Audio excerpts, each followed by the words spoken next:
They found it at dawn. A rusted shovel struck something hollow beneath the earth of the French Quarter, under what records once labeled auxiliary slave housing, 1832. The worker thought it was debris, a crate from an old foundation, something discarded and forgotten. It was not. The box was cedar, perfectly sealed.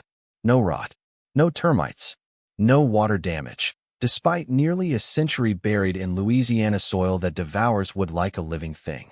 When they opened it, the air changed. Inside lay a bundle wrapped in linen, folded with ritual precision. No jewelry, no documents, no name, only a small object, identical in shape to something they would later find again and again and again. A child's molar. Clean, polished, untouched by decay. No explanation followed, only silence. The site supervisor quietly ordered the box cataloged and removed. No press release, no report. The discovery vanished into municipal storage. But New Orleans did not forget, because within 5 years, more boxes surfaced. Different neighborhoods, different years, same depth, same cedar, same contents, always beneath former slave quarters, always containing the same thing. New Orleans is a city that remembers even when it pretends not to. Every brick carries a name that never reached a gravestone. Every courtyard rests on bones moved, renamed, or erased. By 1850, nearly half the city's population was enslaved, rented, traded, or inherited like furniture. Plantations did not end at the city limits. They were urban, domestic, hidden behind churches, schools, and orphanages. Slave quarters were often built underground or half-submerged to control movement and to muffle sound. Historians documented whips. They documented auctions. They documented chains. But they never documented the boxes. City records from 1871 mention unusual soil disturbances beneath former servant dwellings. No follow-up. No explanation. A priest's diary from St. Augustine Parish describes offerings placed below sleeping children to ensure obedience and quiet. The diary was archived, then redacted. What remained was the city's unease. Because the boxes were not random. They were uniform, placed carefully, and always beneath places where children once slept. Between 1840 and 1890, New Orleans operated at least 11 church-run orphanages that accepted enslaved children deemed unfit for labor. Officially, these children were educated. In reality, many were never recorded again. When Hurricane Betsy struck in 1965, flooding exposed foundations beneath a long-abandoned Catholic orphanage on Dauphine Street. Volunteers clearing debris uncovered 3 cedar boxes lodged beneath collapsed floorboards. Each box contained one child's tooth, a strip of linen, a symbol carved into the wood, a circle pierced by a vertical line. No bodies were found, no graves, no missing persons list. The church issued a statement calling the items devotional artifacts. But no saints' relics were ever buried under sleeping children, and no orphanage records listed dental extractions. By the 1980s, archivists quietly noticed something disturbing. Every box followed the same measurements. Every tooth came from a child between ages 6 and 9. Every burial site aligned with a former authority structure. Churches, overseer residences, parish schools. Never plantations alone. Always institutions. Anthropologists suggested superstition. City officials suggested coincidence. But a retired coroner who examined one tooth noticed something else. There were no nerve marks. No pain trauma. The teeth had been removed after death, which raised the question no one wanted to ask. Why were so many children dying in the same places? And why was something taken from each of them before burial? Because the boxes were not graves. They were records. And whatever they recorded was never meant to be uncovered.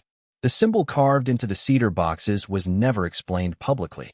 A circle, split by a single vertical line, sometimes shallow, sometimes cut so deeply it nearly pierced the wood. Archivists dismissed it as a maker's mark. Priests called it abstract devotion.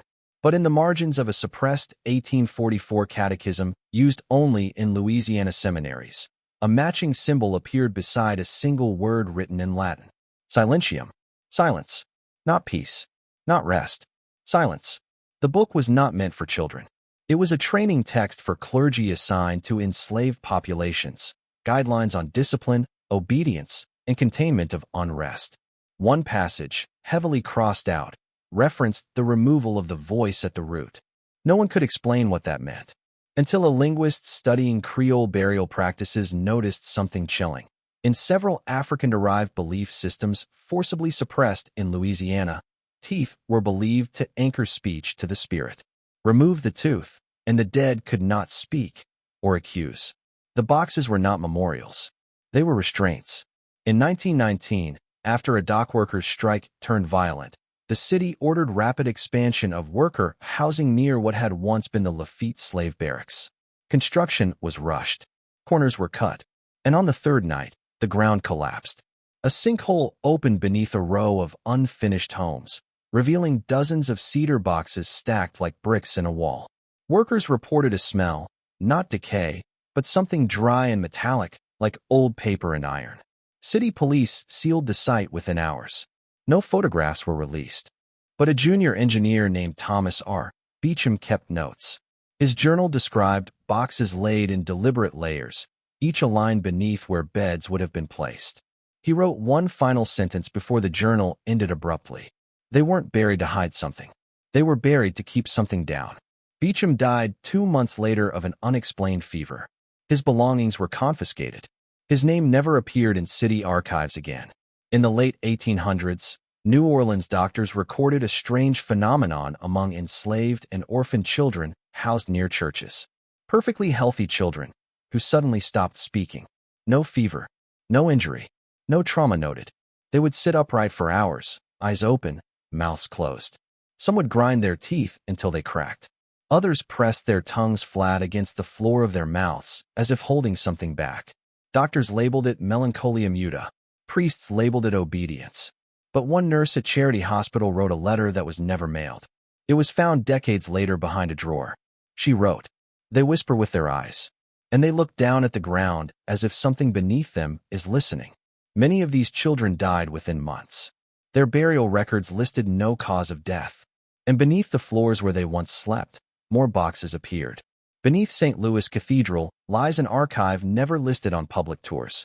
Not books, objects, cataloged not by name, but by location.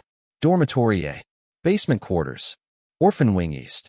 Each entry corresponded to a cedar box removed from beneath sleeping children between 1830 and 1870. A former seminarian who briefly accessed the archive before being dismissed described it this way. It wasn't about sin. It was about containment. They believed suffering left residue, and if you didn't bury it properly, it would rise. The church denied the archive's existence.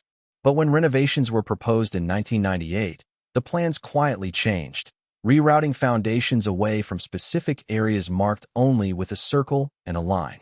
Because even centuries later, no one wanted to disturb what had been placed beneath the children. In 1931, a handwritten sermon was discovered inside the wall of a rectory scheduled for demolition near Esplanade Avenue. It was never preached. The margins were soaked with ink corrections, as if the author had rewritten the same sentence repeatedly, unable to accept the words. The sermon spoke of a debt the city still pays in quiet.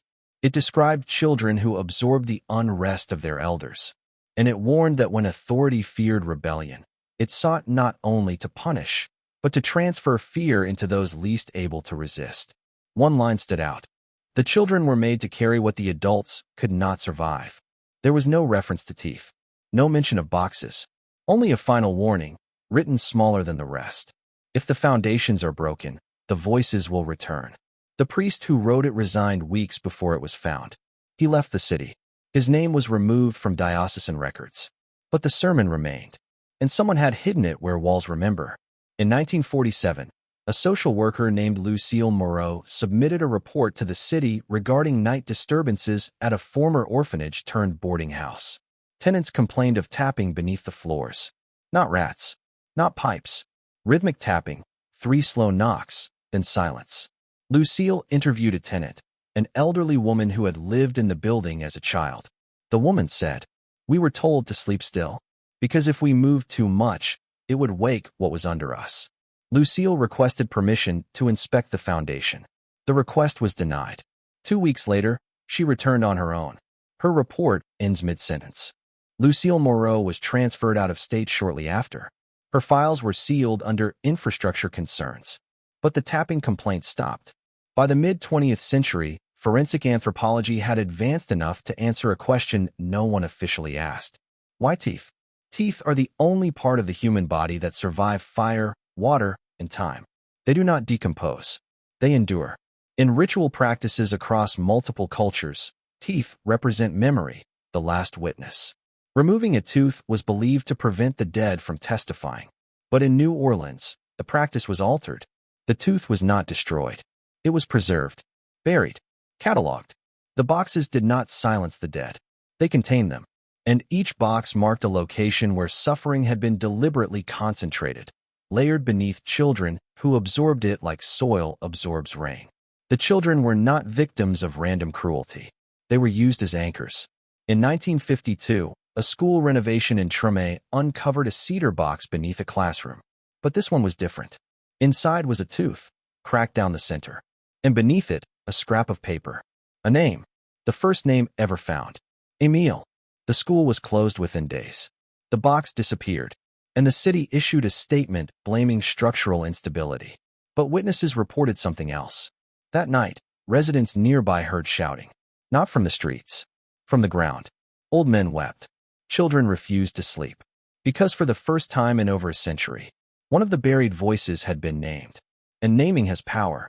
In 1923, an architect named Henri Duval was commissioned to expand housing in the French Quarter. During preliminary excavation, he stumbled across a box buried beneath a servant's quarters, identical to those previously discovered. Duval's notes describe it as a cedar coffin for something that should not exist. He reported the find to city officials, who told him to cover it up and continue construction. Duval refused. Within weeks, he was removed from the project. His professional license was suspended with no explanation. The only record of his objection exists in a private journal he kept hidden until his death in 1940. In it, he wrote, "The city is built atop secrets. The foundations are lined not with bricks, but with silence. And those who disturb it are never forgiven."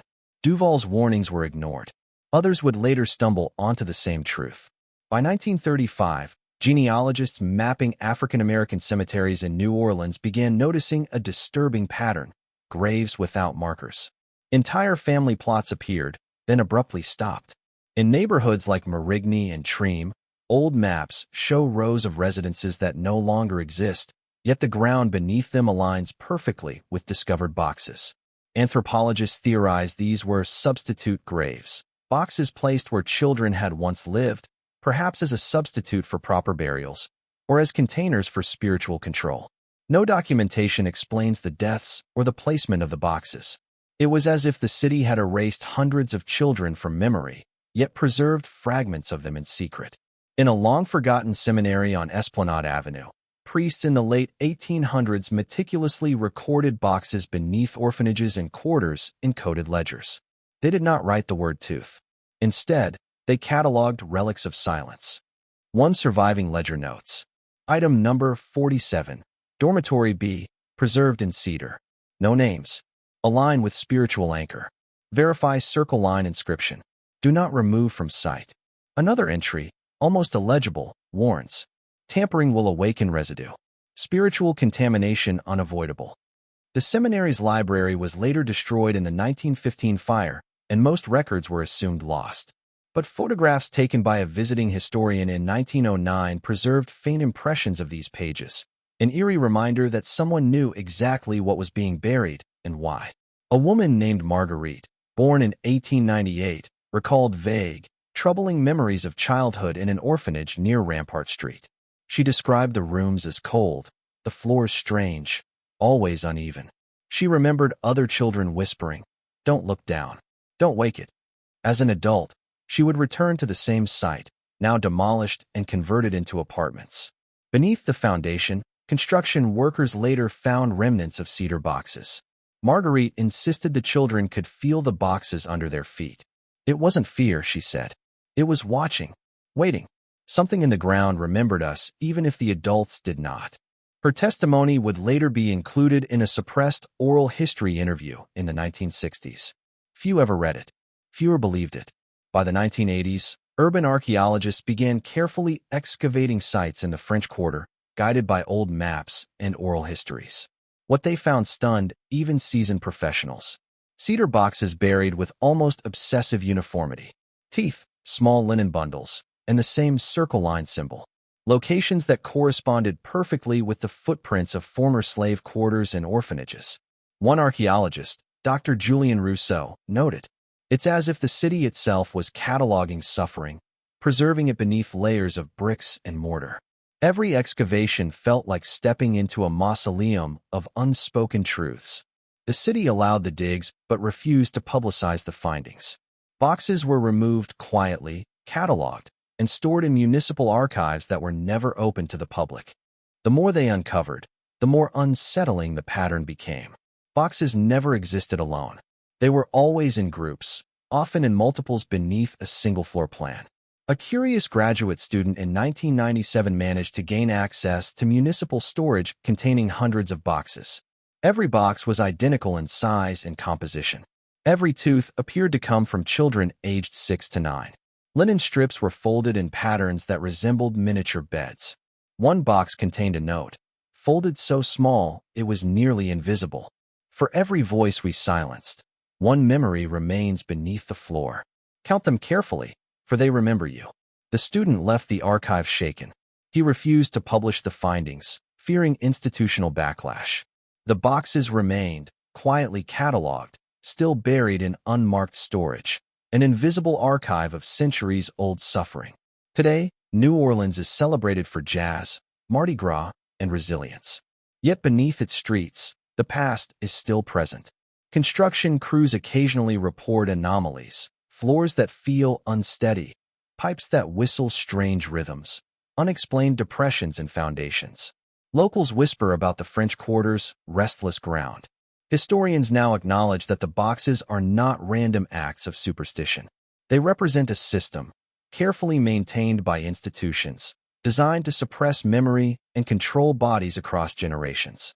New Orleans remembers, even if the city refuses to name the truth. And every discovery of a buried box challenges the illusion of progress. The boxes beneath New Orleans' former slave quarters and orphanages tell a story the city never wanted to tell. A story of children silenced, of institutions wielding power over the living and the dead, and of the extraordinary lengths taken to control memory itself. Yet their presence, hidden for nearly 2 centuries, demonstrates a paradox. You can bury suffering. You can remove teeth, wrap linen, and stack cedar boxes in silence. But some things cannot be erased. They endure beneath the floors we walk on, in the archives we never see, in the memories of those who survived. And sometimes, they remind us that the city's foundation is not only built of bricks and mortar, but of secrets, secrets that will not stay buried forever.